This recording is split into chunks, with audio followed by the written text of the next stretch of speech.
السلام عليكم ورحمة الله وبركاته نحمده ونصلي على رسوله الكريم أما بعد প্রিয় দিনী ভাই ও বোনেরা, আপনারা যেখান থেকে দেখছেন আপনাদেরকে আন্তরিক শুভেচ্ছা ও অভিনন্দন জানাই।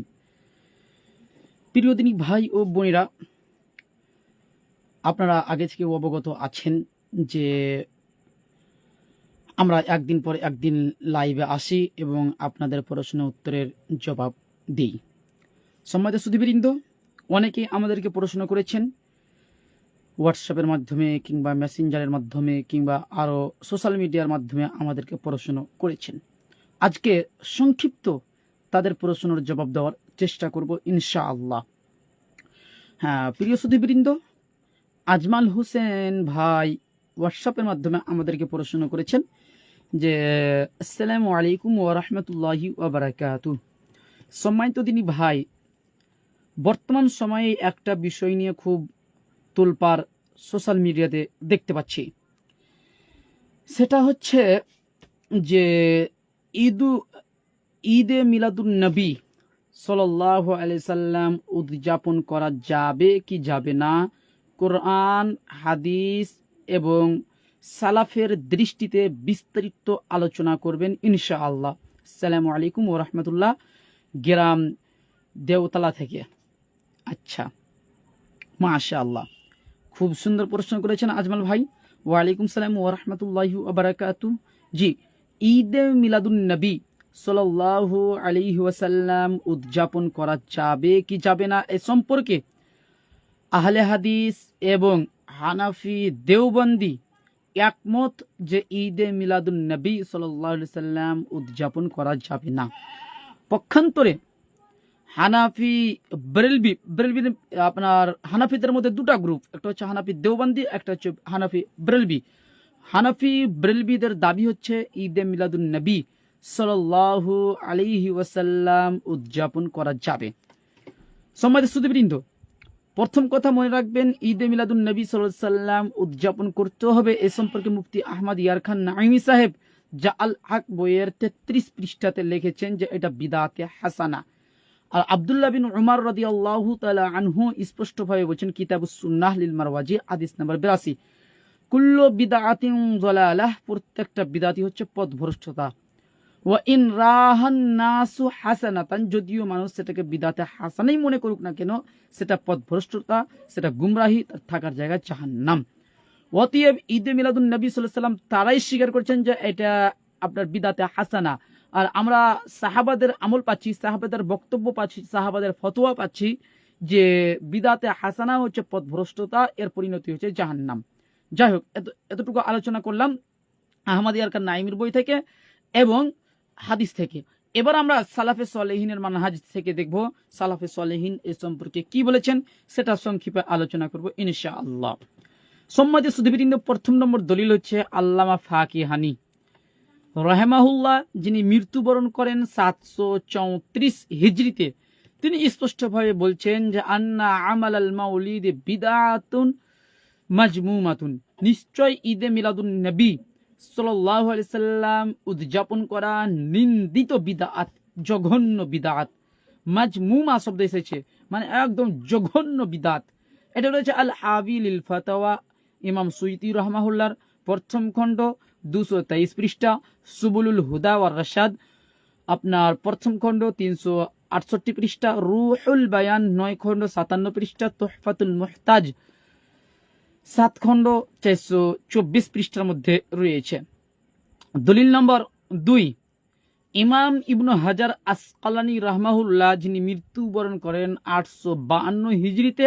ইমাম ইবনু হাজার আসকালানি রাহমাহুল্লাহ বলেছেন আসলু আমালিল মাউলিদি বিদআহ লাম তুনকাল আন আহাদিন মিনাস সালাফিস সালিহ মিনাল কুরুনিস সালাসা।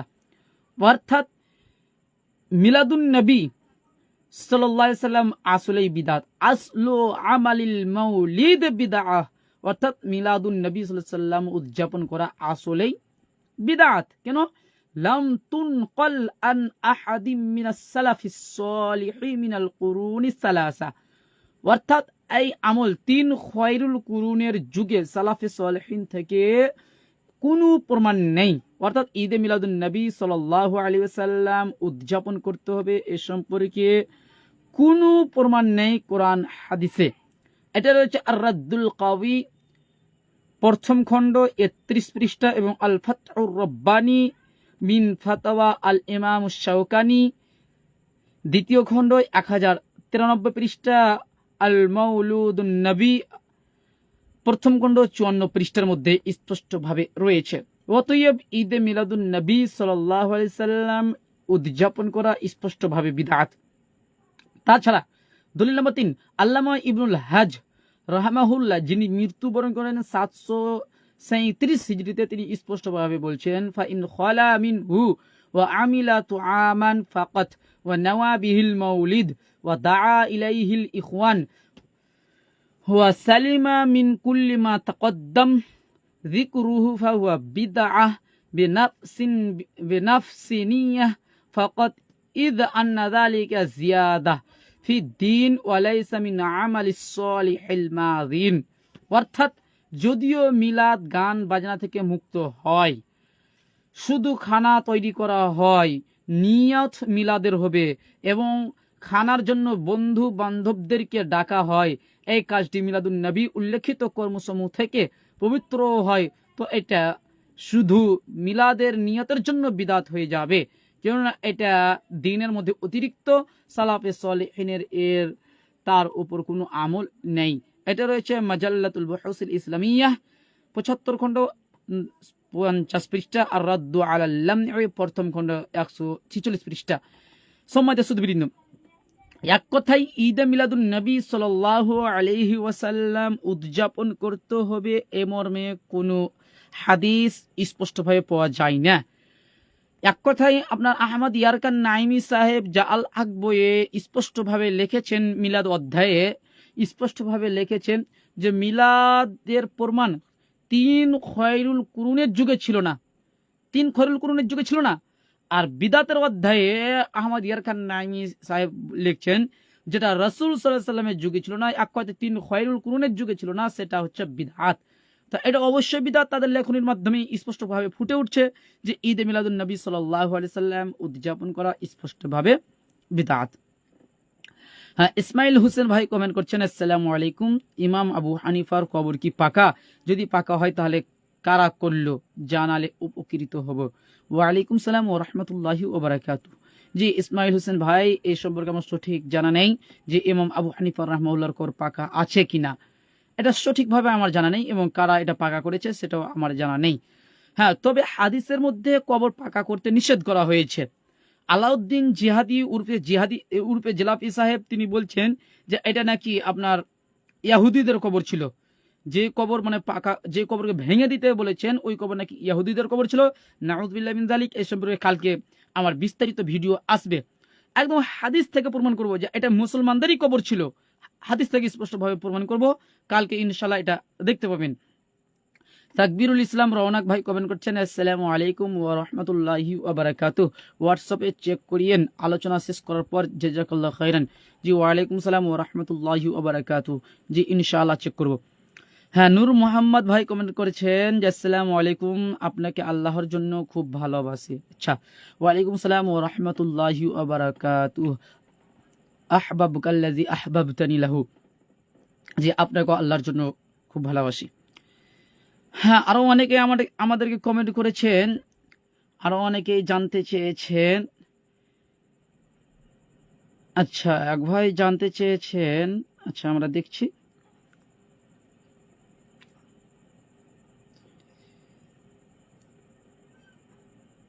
এক ভাই জানতে চেয়েছেন যে আসরের নামাজ কিংবা ফজরের নামাজ হানাফিদের সাথে জামাতবদ্ধভাবে পড়া যাবে কিনা।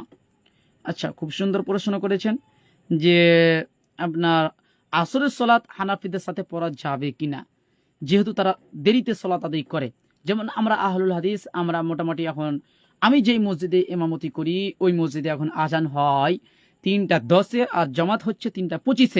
পক্ষান্তরে হানাফিদের আজান হচ্ছে, যেটা আমাদের ঝাড়খণ্ডের মহিষপুরের অনুযায়ী, সেখানে আপনার ৪:১০ আজান হচ্ছে এবং ৪:৩০ জামাত হচ্ছে। তো এদের সাথে এখন নামাজ পড়া যাবে কিনা। প্রথম কথা হচ্ছে আউয়াল ওয়াক্তে নামাজ পড়া হচ্ছে সব থেকে বেশি ভালো। আউয়াল ওয়াক্তে নামাজ পড়লে আপনার নেকি বেশি রয়েছে, অতএব আগে আউয়াল ওয়াক্তকেই আপনি প্রাধান্য দিবেন। কেন আল্লাহ সুবহানাহু ওয়া তাআলা পবিত্র কোরআন সূরা নিসা সূরা নম্বর 4 আয়াত নম্বর 103 মধ্যে আল্লাহ সুবহানাহু ওয়া তাআলা বলছেন যে ইন্নাস সালাতা কানাত আলাল মুমিনিনা কিতাবাম মাওকুতা, নিশ্চয় আল্লাহ সুবহানাহু ওয়া তাআলা মুমিনদের উপর সময় মতো সালাতকে ফরজ করেছেন, সঠিক সময়ে সালাতকে নামাজকে ফরজ করে দিয়েছেন।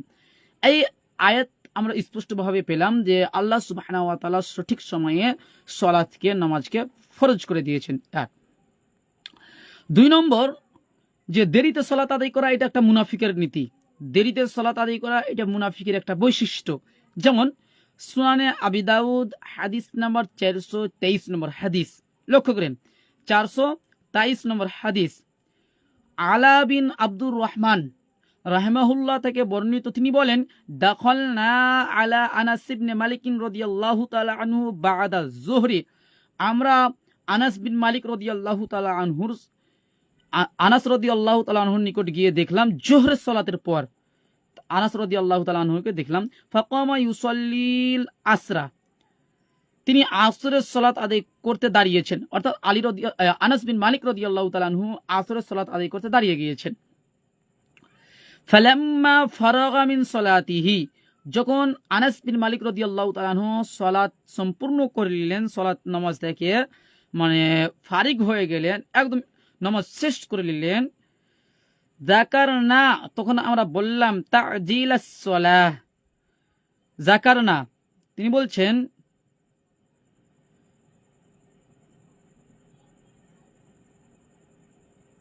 অর্থাৎ তার সালাত আদায় শেষে আমরা তার বেশি আগে আসর সালাত আদায় করা নিয়ে আলোচনা করলাম। অর্থাৎ আনাস রাদিয়াল্লাহু তাআলা আনহুকে বললাম যে আপনি সালাত আদায় করে নিলেন, কারণ কি এত দ্রুত আপনি সালাত আদায় করে নিলেন? আও যাকারাহা, অতঃপর তিনি উল্লেখ করলেন তা আদিলা সালাত, আপনি এত তাড়াতাড়ি কেন আদায় করে নিলেন সালাত? আও যাকারাহা, কিংবা উল্লেখ করলেন ফাকালা সামি'তু রাসূলুল্লাহ সাল্লাল্লাহু আলাইহি ওয়াসাল্লাম ইয়াকুল, তিনি উল্লেখ করছেন যে আমি আল্লাহ রাসূল সাল্লাল্লাহু আলাইহি ওয়াসাল্লামকে বলতে শুনেছি তিলকা সালাতুল মুনাফিকি, তিলকা সালাতুল মুনাফিক, তিলকা সালাতুল মুনাফিকিনা, তিলকা সালাতুল মুনাফিকিনা, তিলকা সালাতুল মুনাফিকিনা। অর্থাৎ আমি রাসূলুল্লাহ সাল্লাল্লাহু আলাইহি ওয়াসাল্লামকে বলতে শুনেছি এটা মুনাফিকদের সালাত, এটা মুনাফিকদের সালাত, এটা মুনাফিকদের সালাত। এদের কেউ বসে থাকে আর যখন সূর্য হলুদ বর্ণ ধারণ করে এবং তা শয়তানের 2 সিংহের মাধ্যমে মধ্যখানে বা উপরে অবস্থান করে, তখন সে দাঁড়িয়ে 4টি ঠোকর মারে, তাতে সে খুব সামান্যই আল্লাহকে স্মরণ করে থাকে। তো দেরিতে সালাত আদায় করা কি বলছে, এটা মুনাফিকের আলামত। যে ওই লোকেরা মানে ওই তাবিরা বসেছিল আর আনাস রাদিয়াল্লাহু তাআলা আনহু মানে দ্রুত সালাত আদায় করে নিলেন, তারপরে আনাস রাদিয়াল্লাহু তাআলা আনহুকে বলছেন আপনি দ্রুত কেন সালাত আদায় করে নিলেন আসরের? তখন আনাস রাদিয়াল্লাহু তাআলা আনহু বলছেন যে দেরিতে সালাত আদায় করা মুনাফিকের বৈশিষ্ট্য, অতএব দেরিতে সালাত আদায় করা যাবে না, দেরিতে সালাত আদায় করা হচ্ছে একটা মুনাফিকের বৈশিষ্ট্য। অতএব আসরের সালাত হানাফিদের সাথে না পড়াই ভালো। কেন আপনি প্রতিদিন যদি দেরি করে সালাত আদায় করেন তাহলে এটা মুনাফিকের একটা নীতি। অতএব দেরিতে সালাত আদায় করা থেকে বিরত থাকবেন, সঠিক সময় হয়ে গেলেই আপনি সালাত আদায় করে নেবেন। আচ্ছা, আরও অনেকে আমাদেরকে প্রশ্ন করেছেন, 1 মিনিট আমরা দেখছি প্রশ্নগুলো, তারপরে আমরা ইনশাআল্লাহ জবাব দিচ্ছি। আচ্ছা, একটু অপেক্ষা করুন, আমরা প্রশ্নগুলো দেখছি তারপরে জবাব দিচ্ছি।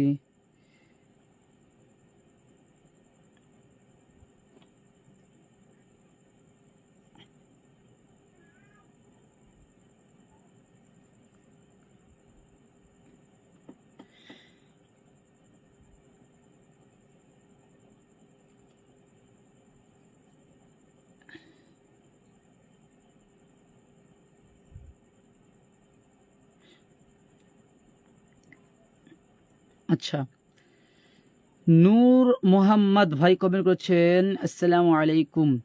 আচ্ছা, সূরা আল ইমরানের 102 নম্বর আয়াতের একটু ব্যাখ্যা করে দিলে ভালো হয়।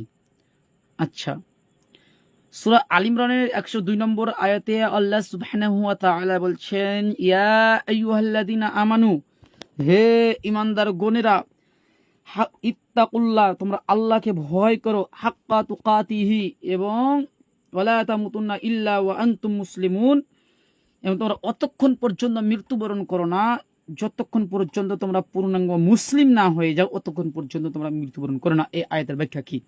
অর্থাৎ এই আয়াতের ব্যাখ্যা হচ্ছে জীবন মরণ তো একমাত্র আল্লাহর হাতে। আল্লাহ সুবহানাহু ওয়া তাআলা কখন জীবন মানে আপনার মৃত্যু ঘটাবে এটা তো একমাত্র আল্লাহ সুবহানাহু ওয়া তাআলাই জানে। আর আল্লাহ সুবহানাহু ওয়া তাআলা এর জ্ঞান কিন্তু মানুষকে দেয়নি। কখন মানুষ মৃত্যুবরণ করবে এর জ্ঞান আল্লাহ সুবহানাহু ওয়া তাআলা মানুষকে দেয়নি। যেমন আল্লাহ সুবহানাহু ওয়া তাআলা সূরা লুকমানের 31 নম্বর সূরার 34 নম্বর আয়াতে আল্লাহ সুবহানাহু ওয়া তাআলা স্পষ্টভাবে বলেছেন, ওয়ামা তাদরি নাফসুম বিআইয়ি আরদিন তামুত, আর মানুষ জানে না সেই ব্যক্তি কোথায় মারা যাবে, কোন জমিনে মৃত্যুবরণ করবে এটা মানুষ জানে না। তো মানুষ কখন মৃত্যুবরণ করবে এটা মানুষ জানে না।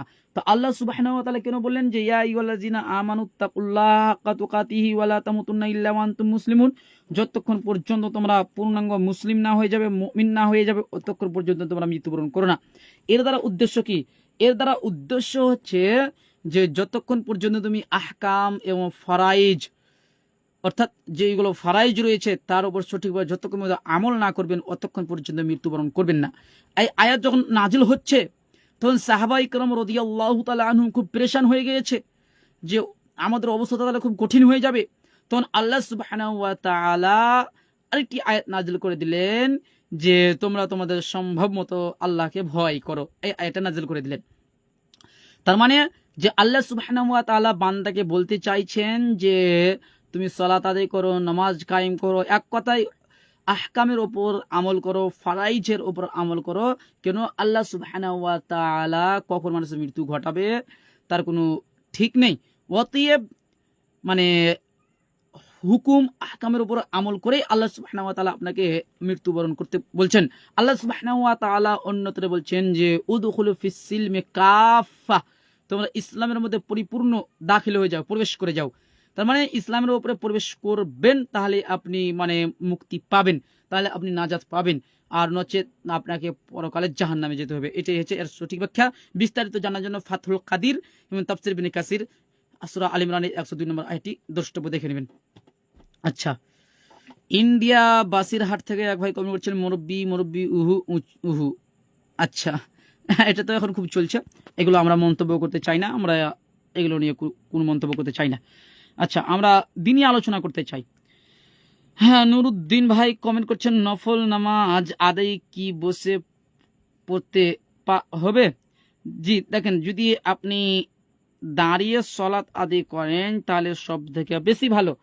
যদি আপনি নফল সলাৎ বসে আদায় করেন তাহলে এটা জায়েজ রয়েছে।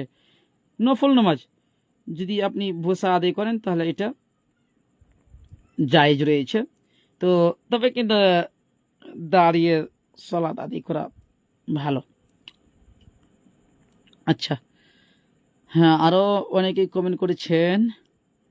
আচ্ছা, আমরা দেখছি, তারপরে ইনশাআল্লাহ আবার কমেন্টের জবাবগুলো দিচ্ছি। আমরা হোয়াটসঅ্যাপ চেক করছি। আচ্ছা, একটু অপেক্ষা করুন। হ্যাঁ, আরেক ভাই কমেন্ট করেছেন। হ্যাঁ, গোলাপ মর্তুজা ভাই কমেন্ট করেছেন যে জামে তিরমিজি হাদিস নাম্বার 3596 নম্বর হাদিস। জামে তিরমিজি হাদিস নাম্বার 3596।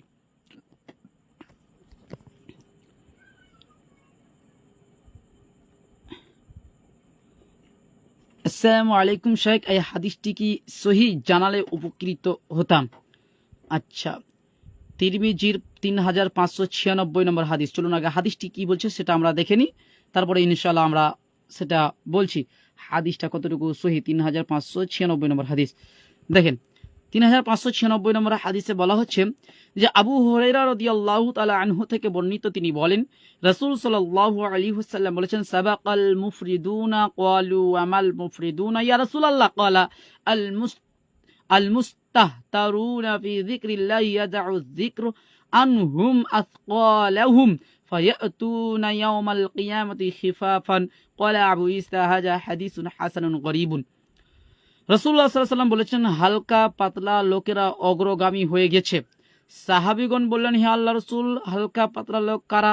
তিনি বললেন, যে সকল লোক আল্লাহ তাআলার স্মরণে নিমগ্ন থাকে এবং আল্লাহর জিকির স্মরণ তাদের পাপের ভারী বোঝাটি তাদের হতে সরিয়ে ফেলে, ফলে কিয়ামতের দিন তারা আল্লাহ তাআলার সম্মুখে হালকা বোঝা নিয়েই হাজির হবে।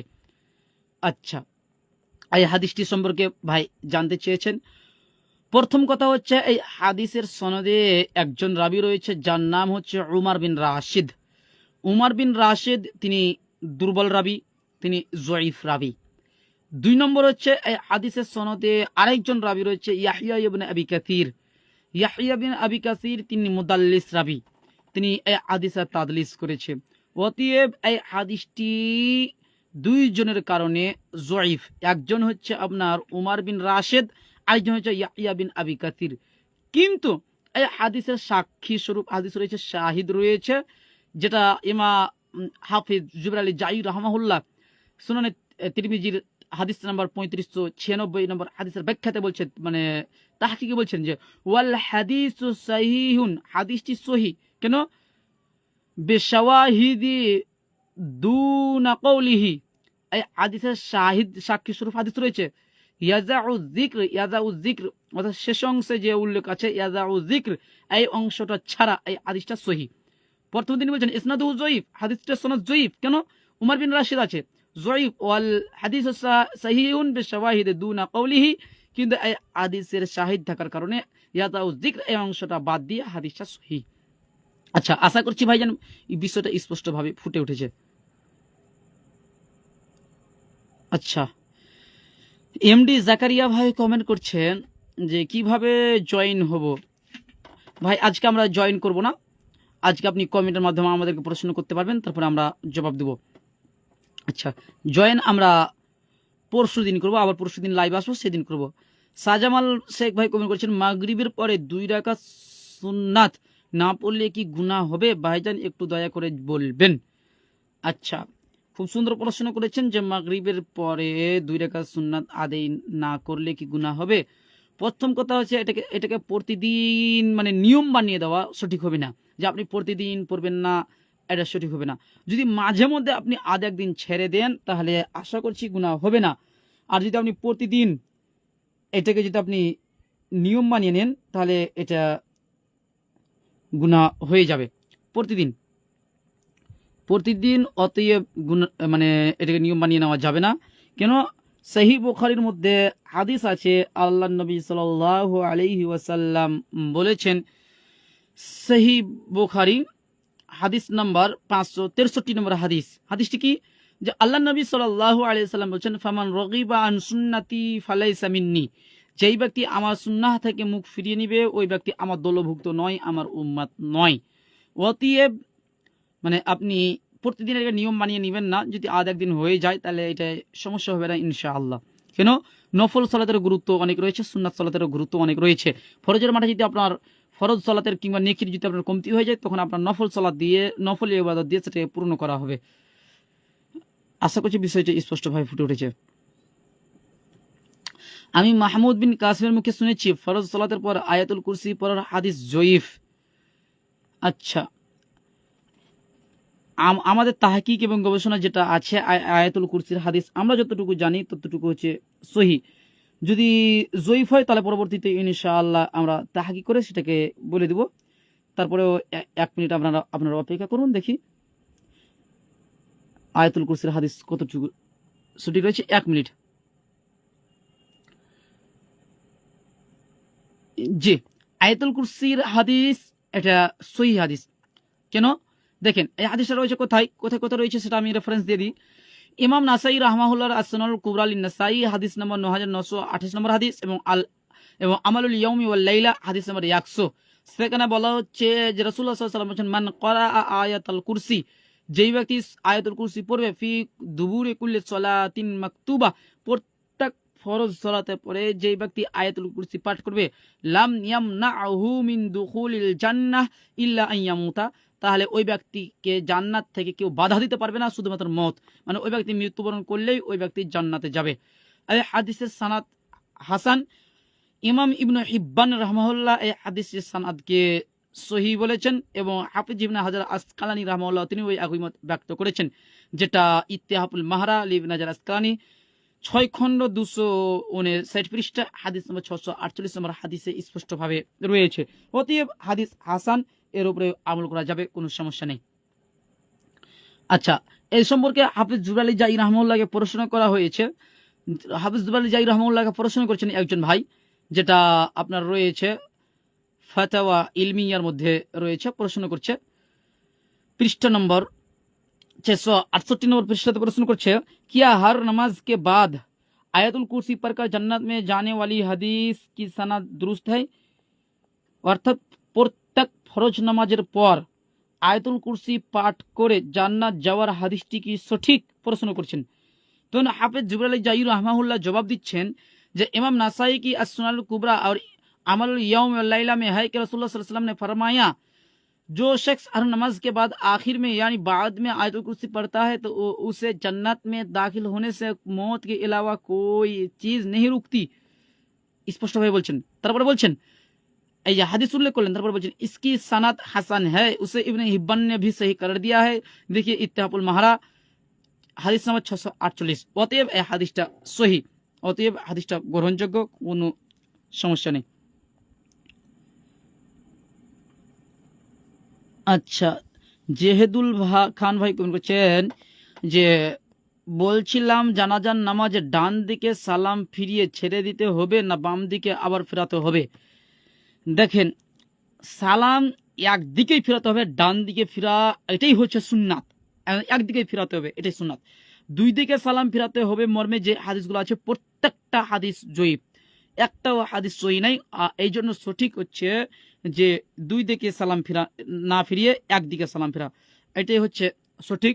এই সম্পর্কে হাফিজ জুবরালি জাই রাহমাহুল্লাহর একটা বই রয়েছে, ওই বইয়ে হাফিজ জুবরালি জাই রাহমাহুল্লাহ জানাজার নামাজে কয় দিকে সালাম ফিরাতে হবে এ সম্পর্কে তিনি বিস্তারিত আলোচনা করেছে, সেখান থেকে একটু আপনি দেখে নিতে পারেন। তারপরে দেখি আমি বইটার নামও বলে দিচ্ছি। বইটার নাম হচ্ছে নামাজে জানাজা মে সালাম ফিরনে কা মাসুন তরিকা।